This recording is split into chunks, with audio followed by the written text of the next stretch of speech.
You have number of projects. You have the medical college, which is funded by Ministry of Health and Family Welfare. What is the status? I have said it in the House. The whole work is completely at standstill. Then you have number of institutions. I'm talking only about the educational institutions. Forget about others. Okay. I have talked about the fund by the World Bank for the whole road network. All the road network which is part of the road network under the Ministry of Road Transport and Highways. In other words, the national highways. All these national highways and the program which is funded by National Ministry of Road Transport and Highways, which were part of the program under the SARDP, they are all supported and funded by JICA, Japan International Cooperation Agency. Then what about the state roads, the state highways, the inter-district roads, and various important roads which we considered as economically important roads, strategically important roads? They are covered by the fund under the MITP, by the World Bank. So these were all ready-made, available programs. We signed agreement with JICA in 2015, which includes your Dauki Road, National 44, and then your up to Dalu, that whole National 51 stretch, including NH 62. So what is that is preventing them from taking advantage of these available resources and pushing the program? You see?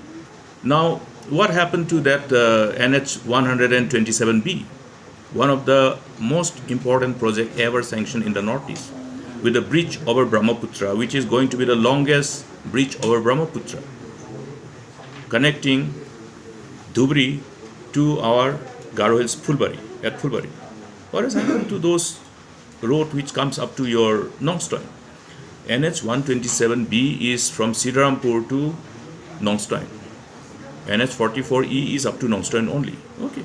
So you have this whole developmental program which has already been cleared.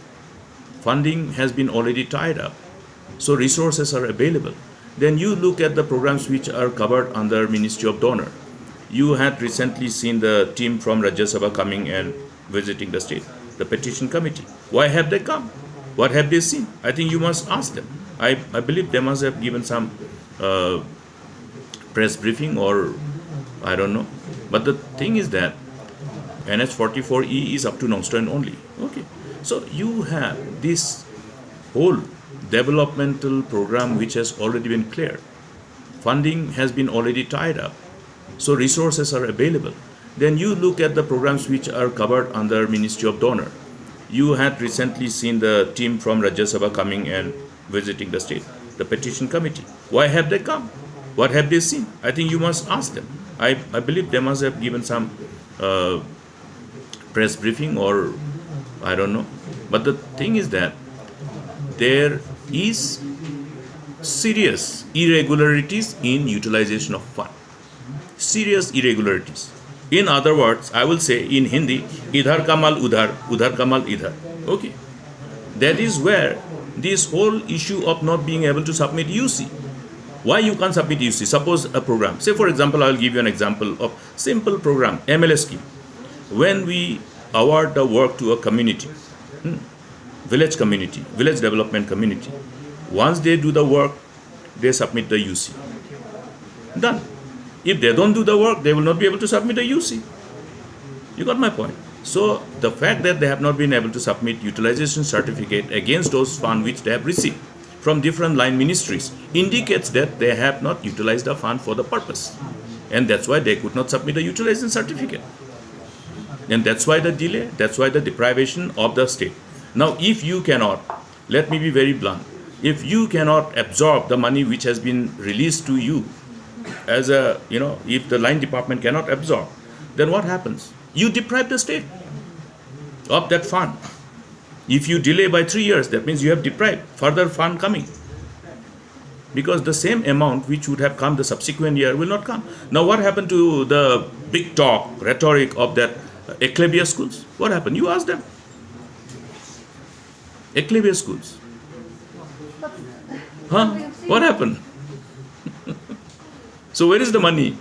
Has the money come? Has the work started? All these things, But how many years have passed since the time when it was approved? So these are things which speaks volumes about the overall focus and priority of the present government. The present government's priority and focus is not on those areas which can bring the turnaround in the progress and prosperity of the state. In other words, the progress and prosperity of the state, the momentum at which it would have been seen, has been dislocated.